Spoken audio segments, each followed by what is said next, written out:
Good morning बेटा।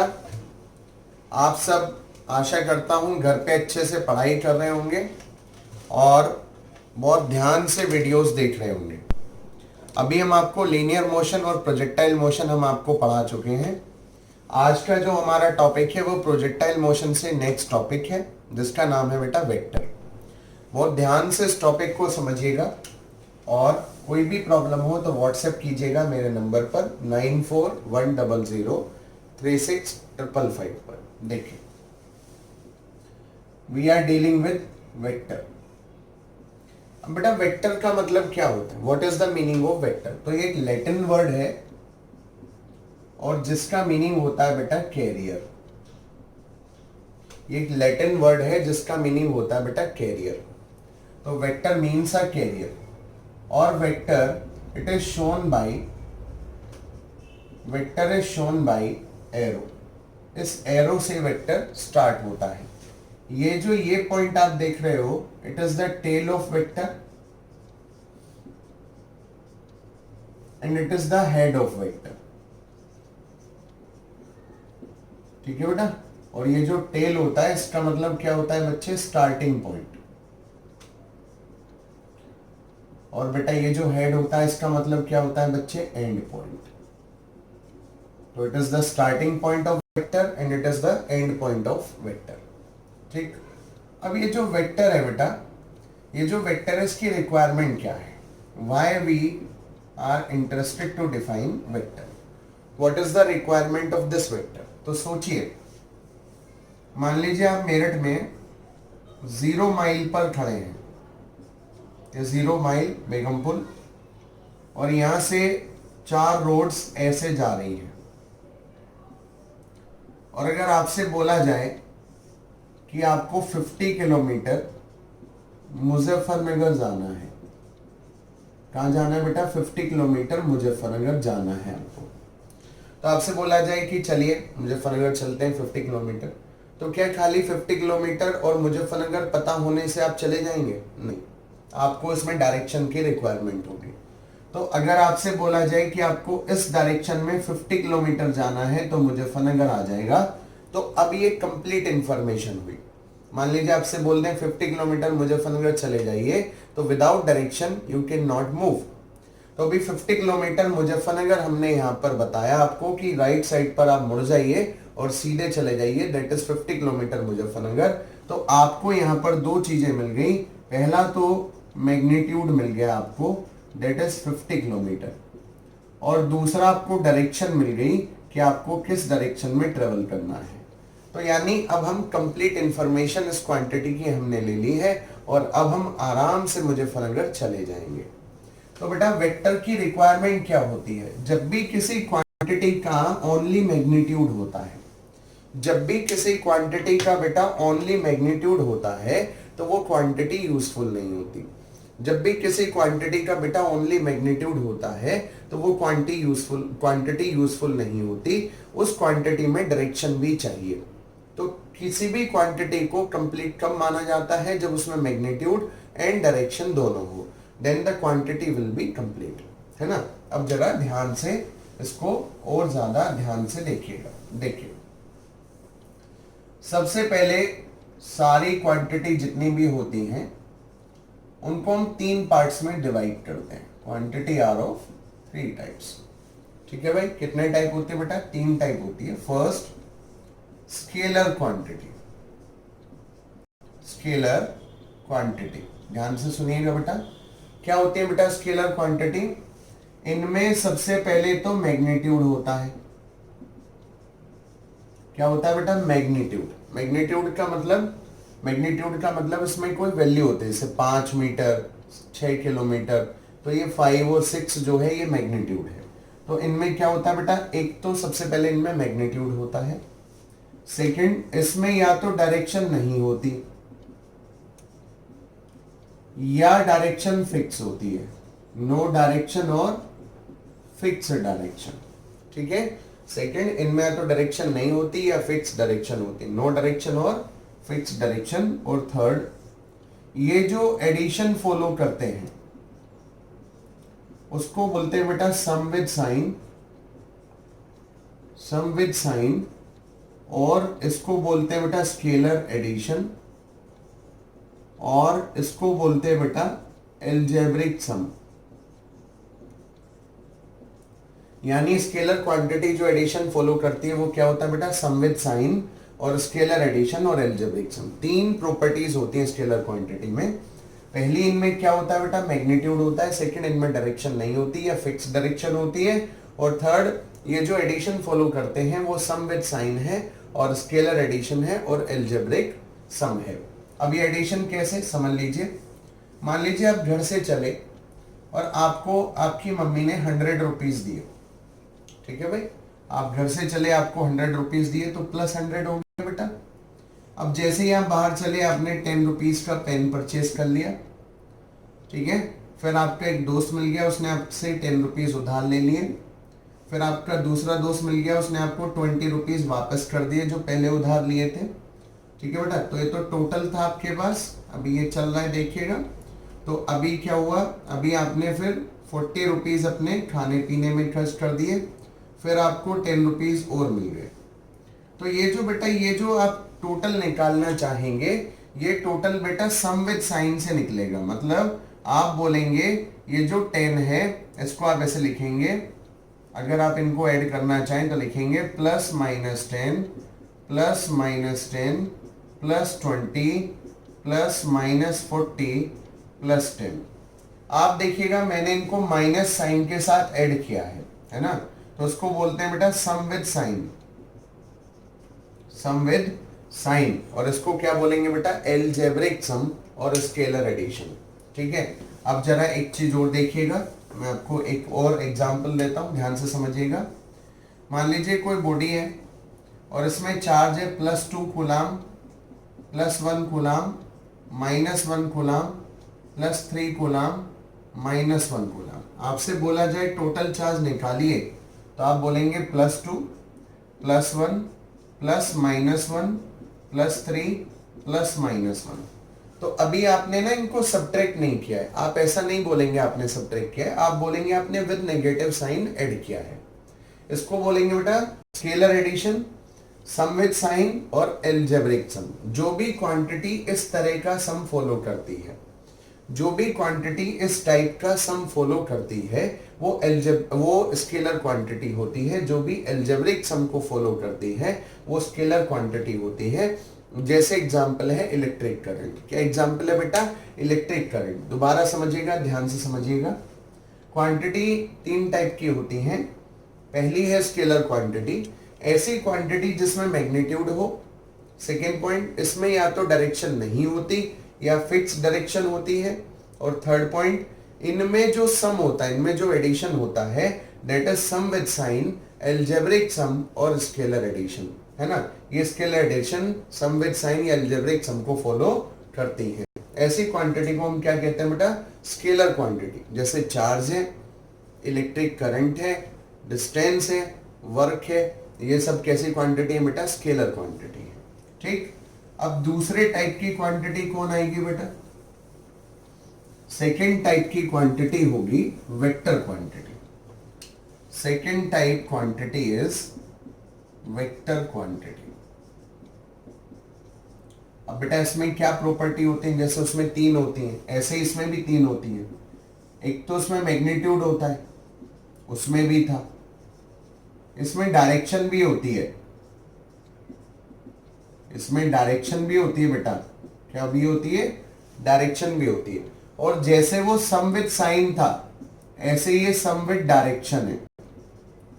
इससे पहले वाला क्या था बेटा, सम विद साइन। ये क्या है बेटा, सम विद डायरेक्शन, और इसको बोलते हैं vector sum. Sum with direction, और इसको क्या कहते हैं बेटा, वेक्टर एडिशन बोलते हैं। जैसे एक एग्जांपल हम आपको देते हैं। मान लीजिए कोई बॉडी है, m मास, आपने इस पर 10 न्यूटन इधर से लगाया और 10 न्यूटन इधर से लगाया। हमने आपसे पूछा बताइए टोटल फोर्स कितना है, तो आपने बोला टोटल फोर्स इक्वल, बताइए कुछ सोचिए, 10 न्यूटन इधर, 10 न्यूटन इधर। तो आपने जब लिखा ना 10 - 10, तो आपने भैया इसको -10 क्यों लिखा, वाई दिस इज -10, क्योंकि आपने इसका डायरेक्शन कंसिडर किया अपोजिट। तो अपोजिट डायरेक्शन की वजह से आपने माइनस साइन लगा दिया, तो उसको बोलते हैं बेटा सम विद डायरेक्शन। क्या बोलते हैं बेटा? सम विद डायरेक्शन और वेक्टर एडिशन, है ना। तो वेक्टर क्वांटिटी कौन सी होती है बेटा? जिनमें मैग्नीट्यूड हो, जिनमें डायरेक्शन हो, और जो सम विद डायरेक्शन या वेक्टर एडिशन को फॉलो करती हो। दोबारा समझिएगा, क्वांटिटी तीन टाइप की होती है, पहली स्केलर, दूसरी वेक्टर। स्केलर कौन सी क्वांटिटी है? जिसमें मैग्नीट्यूड हो, नंबर 2 डायरेक्शन ना हो या फिक्स डायरेक्शन हो, third algebraic addition, scalar addition या सम विद साइन को फॉलो करे। वेक्टर क्वांटिटी कौन सी होती है? जिसमें मैग्नीट्यूड हो, डायरेक्शन भी हो, और ये सम विद डायरेक्शन या वेक्टर एडिशन को फॉलो करे। That quantity is called vector quantity. ठीक है बेटा। और इस क्वांटिटी में सम विद डायरेक्शन मतलब आप डायरेक्शन के अकॉर्डिंग साइन कंसिडर यहाँ पर करते हैं। इसका एग्जाम्पल क्या हो सकता है वेक्टर का? जैसे डिस्प्लेसमेंट है ना बेटा, उसमें डायरेक्शन है।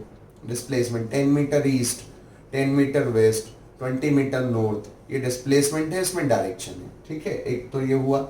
और क्या एग्जाम्पल हो सकता है बेटा वेक्टर का? जैसे वेलोसिटी है 20 metre per second in east direction, 40 metre per second in west direction, 90 metre per second in north direction. तो ये क्या हुआ बेटा? ये वेक्टर क्वांटिटी हो गई। ठीक, देखिए नेक्स्ट नंबर 3, थर्ड नंबर बेटा, कुछ क्वांटिटी ऐसी होती हैं जो ना तो वेक्टर होती है ना, नाइदर वेक्टर नोर स्केलर। कुछ क्वांटिटी ऐसी होती हैं जो ना वेक्टर है और ना स्केलर है ना। ऐसी कौन सी क्वांटिटी है? बहुत आसान शब्दों में आप समझिएगा। जैसे एक क्वांटिटी है बेटा moment of inertia, moment of inertia. अब ये क्या होता है? देखिए मैं आपको समझाता हूं। मान लीजिए बेटा ये बॉटल है, ठीक है, और मैं इसको रोटेट कराना चाह रहा हूं, है ना, मैं इसको रोटेट कराना चाह रहा हूं। तो बॉटल के अंदर एक प्रॉपर्टी ऐसी होगी जो उसको रोटेट कराने से अपोज करेगी, मतलब रोटेशन का अपोजिशन करने वाली है वो प्रॉपर्टी। उस प्रॉपर्टी का नाम होता है बेटा moment of inertia. The property which oppose the rotation of object is known as moment of inertia. ठीक है बेटा। तो ये ना स्केलर होता है, इस रोटेशन की ना डायरेक्शन है, ठीक है, और डायरेक्शन अगर आप देखें तो राइट साइड घूम भी रहा है, तो डायरेक्शन दिख भी रही है और डिफाइंड भी नहीं है।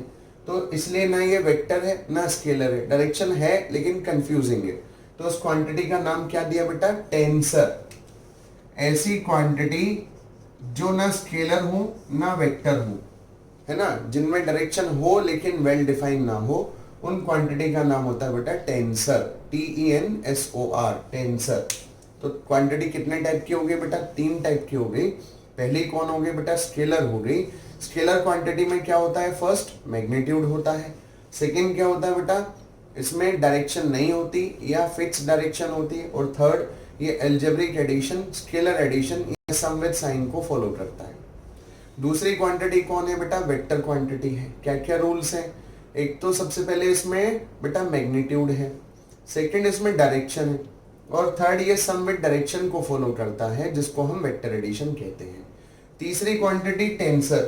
कौन होती है बेटा क्वांटिटी? जो क्वांटिटी ना स्केलर हो ना वेक्टर हो, ठीक है भाई, उसको क्या बोलते हैं बेटा? टेंसर। जैसे एग्जांपल है मोमेंट ऑफ इनर्शिया। एग्जांपल क्या बेटा? Moment of inertia. अब देखिएगा next, representation of vector. Representation of vector. Vector को कैसे लिखते हैं? तो बेटा अभी बताया था एरो से इसको डिनोट किया जाता है। ये क्या होता है बेटा? स्टार्टिंग पॉइंट होता है। स्टार्टिंग पॉइंट जहां से वेक्टर शुरू होता है, इसको क्या भी बोलते हैं बेटा? टेल भी बोलते हैं। और ये क्या होता है बेटा? ये एंड पॉइंट होता है जहां वेक्टर खत्म होता है, और इसको क्या बोलते हैं बेटा? इसको हेड बोलते हैं। और ये जो बेटा लेंथ ऑफ एरो है, लेंथ ऑफ एरो, ये देता है बेटा magnitude of quantity. Magnitude of quantity, ठीक है बेटा, ऐसा है। Length of arrow gives magnitude of quantity, ठीक है। अब जो वेक्टर, मान लीजिए कोई वेक्टर है ए, तो उसको लिखने के 3 तरीके हैं। पहला, एक तो उसको बोल्ड लिख देते हैं, मतलब अगर हमको बताना है कि ये ए वेक्टर है तो या तो उसको बोल्ड लिख दिया, बोल्ड थोड़ा डार्क, या इसके ऊपर एरो लगाया, या इसके नीचे बार लगाया। बेटा ये सिंबल नॉर्मली हम यूज नहीं करते, या तो आपको ऐसा लिखा हुआ मिलेगा किताबों में या ऐसा लिखा मिलेगा। हम जब भी लिखेंगे तो इस सिंबल का इस्तेमाल करेंगे। ठीक, दोबारा देखिए, 3 तरीके से इस्तेमाल होता है। या तो बोल्ड लिख दिया, ठीक है भाई, या आपने इसके ऊपर एरो लगा दिया, ठीक है भाई, या आपने इसके नीचे बार लगा दी। बार वाला सिंबल यूरोपियन सिंबल है, इसको हम इस्तेमाल नहीं करते हैं, हम इसको इस्तेमाल करते हैं जिसमें एरो होता है। ठीक है, नेक्स्ट देखिएगा, basic of vectors, basics of vector. सबसे पहले मान लीजिए बेटा, आप इस वेक्टर को, इसकी लंबाई मान लीजिए 10 मीटर है और ये ऐसा वेक्टर है ए से बी। इस वेक्टर को आप यहां से उठाओ और यहां ले जाओ, या इस वेक्टर को यहां से उठाओ यहां ले जाओ, तो अगर इसका magnitude, if vector is moving such that its magnitude and direction remain same, अगर वेक्टर को आप ऐसे मोशन कराएं कि उसका मैग्नीट्यूड और डायरेक्शन सेम रहे, तो इसको कहते हैं, it is known as parallel shift. क्या कहते हैं बेटा? पैरेलल शिफ्ट कहते हैं। ध्यान से समझिएगा, इंपॉर्टेंट पॉइंट है। इस वेक्टर को एज इट इज उठा के बिना डायरेक्शन चेंज हुए, बिना वैल्यू चेंज हुए कहीं भी ले जाइए तो इस वेक्टर पर कोई फर्क नहीं पड़ेगा। और इस तरह के शिफ्ट करने को क्या बोलेंगे बेटा? पैरेलल शिफ्ट बोलेंगे। क्या बोलेंगे बच्चे? पैरेलल शिफ्ट इसको बोलेंगे। ठीक। सेकंड, मान लीजिए वेक्टर है बेटा और इसको 360 डिग्री रोटेट करा दो, 360 डिग्री, तो वेक्टर जहां था वहीं आ जाएगा। 360 डिग्री मतलब कंप्लीट सर्कल 2 पाई, तो जहां वेक्टर था वहीं पर आ गया। After rotating vector by 360 degree, vector become same. ठीक। तो 2 टाइप के मोशन हमने आपको बताए। ये कैसा मोशन था बेटा? लीनियर मोशन था, इसको उठा के ले जा रहे हो आप कहीं भी। और ये कैसा था बेटा? रोटेशनल मोशन था। ये 2 टाइप के मोशन हमने आपको वेक्टर के स्टार्टिंग में समझाए, ये आपको समझ में आना चाहिए। ठीक। अब देखिएगा नेक्स्ट, अब बात करते हैं बेटा सबसे बेसिक, बिल्कुल एकदम basic, that is angle between vectors. ठीक। अब एंगल बिटवीन वेक्टर्स कैसे निकलेगा? देखिए, अभी हमने बताया वेक्टर में 2 चीज होती हैं, एक टेल होती है, एक हेड होता है। तो या तो टेल टू टेल ज्वाइन करना है आपको, या आपको हेड टू हेड ज्वाइन करना है। अगर बेटा 2 वेक्टर टेल टू टेल या हेड टू हेड जुड़े हुए हैं तो उनके बीच में जो एंगल बनेगा that is the angle between vectors. बड़ा आसान सा है, ध्यान से समझिएगा। मान लीजिए हम आपसे बोले कि ये वेक्टर है और इसका हेड ऐसे जुड़ा हुआ है एंड दिस एंगल इज 120, तो बताइए ए वेक्टर और बी वेक्टर में कितना एंगल है? तो 2 हेड जिस पॉइंट पर जुड़े हो वो जो एंगल बनाए that is 120 degree is your angle answer. अब कोई बच्चा बोले कि सर यहाँ तो 2 एंगल है, एक तो 120 है और एक यहाँ पर है, एक तो 120 है और एक बेटा यहाँ पर है, ये कितना होगा? अगर आप देखेंगे तो 60 डिग्री होगा। ठीक। तो इसमें क्या आंसर होना चाहिए? तो आपको 2-3 कॉन्सेप्ट एंगल के समझने हैं। पहला कॉन्सेप्ट है, if vector make 2 angles then small angle is answer. अगर वेक्टर दो एंगल बनाता है तो जो छोटा एंगल होता है वो आंसर होता है। और सेकंड, ठीक है, second angle can not be greater than 180 degree. ठीक, can not be greater than 180 degree. अब ये एंगल क्यों नहीं लिया? क्योंकि वेक्टर का हेड यहां खत्म हो जाता है, आगे कोई वेक्टर ही नहीं है तो आगे एंगल ही नहीं होगा, तो एंगल बनेगा ही नहीं। तो इसका आंसर कितना ही आएगा बेटा? 120 डिग्री ही इसका आंसर आने वाला है। ठीक है, तो जब कभी भी आपको वेक्टर्स के बीच का एंगल निकालना है तो 3 रूल याद रखेंगे। पहला, या तो टेल से टेल मिलाएंगे या हेड से हेड मिलाएंगे। अगर आप बेटा टेल से टेल, हेड से हेड मिलाते हैं और दो एंगल बनते हैं तो जो छोटा एंगल होगा उन दोनों में से जो सबसे छोटा एंगल होगा वो आंसर होगा। और ये जो एंगल बनता है वेक्टर्स के बीच में, ये कभी भी 180 डिग्री से ज्यादा नहीं होगा। ये आपको दोनों बातें ध्यान में रखनी है। अब जैसे एक क्वेश्चन कर लेते हैं, ध्यान से देखिए। मान लीजिए इस तरीके से एक वेक्टर ये है ए, एक ये है भाई बी 60 डिग्री एंगल पर, एक ये है सी, एक ये है डी, एक ये है ई 30 डिग्री एंगल में। इसने पूछा सब वेक्टर्स के बीच का एंगल बताइए। तो अभी करना क्या है, इसको सिंप्लीफाई डायग्राम बनाना है। कैसे बनेगा सिंप्लीफाई? सभी वेक्टर्स को उठा के ओरिजिन पे ले आओ। तो ए तो ऑलरेडी यहीं पर है, अब बी को उठा के ऐसे ले आइए। तो बी को हम जब उठा के लाए तो ना तो उसका मैग्नीट्यूड चेंज किया ना उसका डायरेक्शन चेंज किया, it remain at 60 degree B. तो इस शिफ्ट का नाम क्या है बेटा? अभी पढ़ा हमने, पैरेलल शिफ्ट है ये। इसी तरह सी को भी उठा के यहीं ले आओ, इसी तरह डी को उठा के भी यहीं ले आओ, और इसी तरह ई को उठा के भी यहीं ले आओ। सब में क्या शिफ्ट कर दिया बेटा? पैरेलल शिफ्ट कर दिया। अब देखिए, अगर हम आपसे पूछें, आप पूछें तो आप कोई भी आंसर दे सकते हैं। जैसे angle between A and B बताइए, तब तुरंत बोलेंगे 60 है। देखिए ये रहा। आपसे पूछे angle between A and C बताइए, तो आप तुरंत बोलेंगे 0 डिग्री है, सेम डायरेक्शन है। आपसे पूछे angle between A and D बताइए, तो आप बोलेंगे साहब 90 है। सी एंड डी में भी क्या दिख रहा है आपको? 90 दिख रहा है।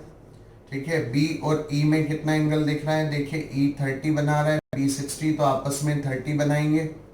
इसी तरह से ई और ए में जो एंगल दिख रहा है वो आपको 30 दिख रहा होगा, ऐसा ही सी एंड ई में दिख रहा है 30।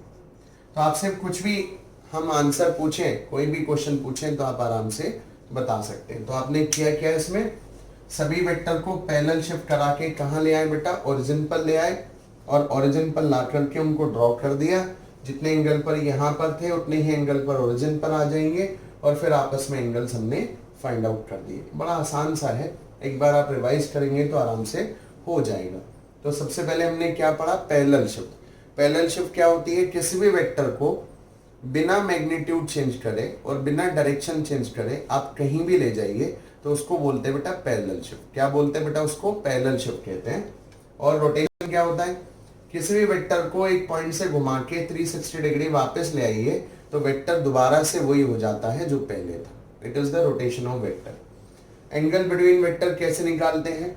या तो वेक्टर्स का टेल ज्वाइन कर दीजिए या वेक्टर्स का हेड ज्वाइन कर दीजिए, तो जो वो एंगल बनाएंगे that is called angle between vectors. इसको निकालने के दो रूल हैं। पहला, अगर आपके पास दो एंगल आ रहे हैं तो जो छोटा एंगल होगा वो आंसर होगा। और दूसरा rule, angle between vectors can not be greater than 180 degree.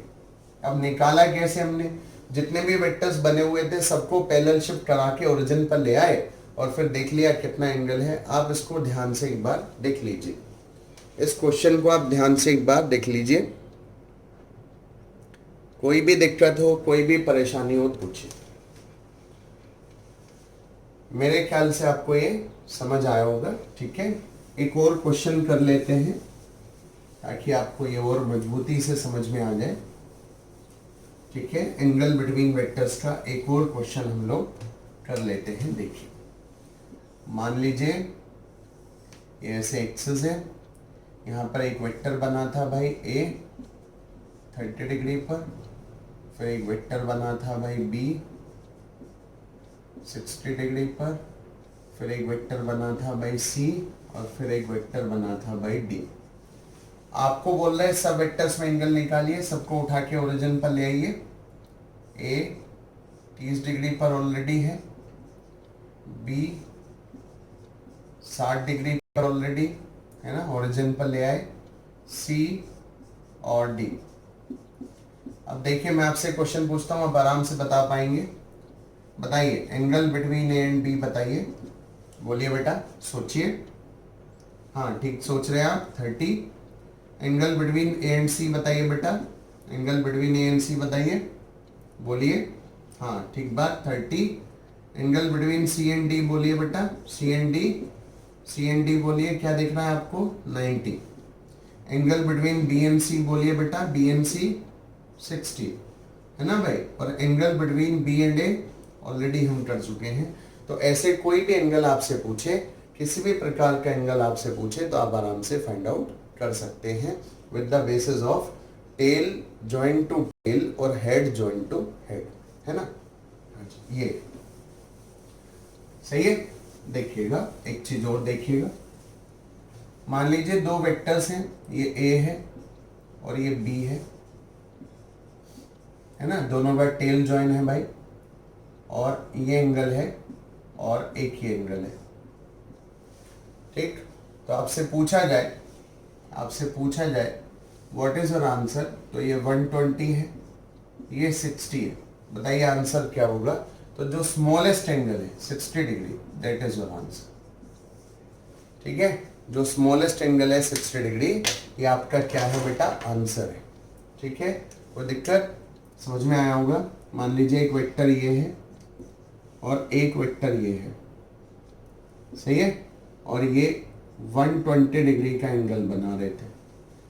बोल रहा है बताइए इनके बीच में एंगल कितना है, तो अभी तो निकाल नहीं सकते, पहले वेक्टर का टेल और दूसरे का हेड जॉइंट है, तो उसको उठा के यहाँ ले आइए, तो कितना हो जाएगा, देखिए ये ए वेक्टर है, इसको उठा के नीचे ले आए, ये बी वेक्टर है। तो आप देखिएगा ये पहले ऊपर था, ये एंगल कितना था भाई, 120 था, और अपने से ये होगा 180, तो ये कितना होगा बेटा, 60। तो what is the angle between A and B, answer है 60 डिग्री। ऐसे आप कोई भी क्वेश्चन कर सकते हैं, बड़े आराम से कर सकते हैं। एंगल हम क्यों पढ़ रहे हैं, आपने सोचा कभी, why we are dealing with these angles. बेटा इन एंगल्स का बड़ा जो है कंट्रीब्यूशन है, जैसे आर्मी में हम लोग मिसाइल फायर करते हैं, तो बेटा आपने सुना होगा वो जो वायरलेस पर मैसेज देते हैं 45 डिग्री ईस्ट, है ना, ऑन दिस एंगल, तो वो एंगल बताते हैं। तो एंगल मतलब एग्जैक्ट लोकेशन को डिफाइन करने के लिए, एग्जैक्ट लोकेशन हमको चाहिए, तो डिफाइन करने के लिए ये एंगल का इस्तेमाल होता है, ठीक है। तो एंगल क्यों पढ़ रहे हैं हम, एग्जैक्ट लोकेशन को डिफाइन करने के लिए एंगल पढ़ रहे हैं हम, ठीक है। तो एग्जैक्ट लोकेशन अगर मुझे चाहिए तो बिना एंगल के हम डिफाइन नहीं कर सकते हैं। तो मेरे ख्याल से जो हमने कुछ आपको आज पढ़ाया, ये आपको समझ आया होगा। आज आप इतना ही रिवाइज कीजिए, और अगर कोई परेशानी हो तो हमको व्हाट्सएप कीजिए। कोई भी क्वेश्चन, कोई भी दिमाग में बात आती है तो व्हाट्सएप कीजिएगा। Thank you and God bless you.